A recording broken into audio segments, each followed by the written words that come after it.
সরাই দিব না না সমস্যা না বন্ধ থাকবে কিন্তু আপনার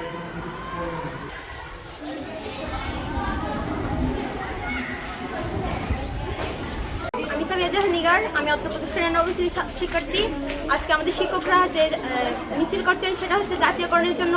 আমরা সবাই আমাদের শিক্ষকদের সাথে একাত্মতা ঘোষণা করছি।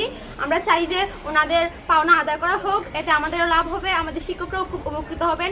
কারণ আমাদের অনেক টাকা দিয়ে পড়ালেখা করতে হচ্ছে, এটা সবার পক্ষে সম্ভব না, কারণ আর্থিক অবস্থা সবার সমান না। তাই আমরা আমাদের শিক্ষকদের সাথে একাত্মতা ঘোষণা করছি।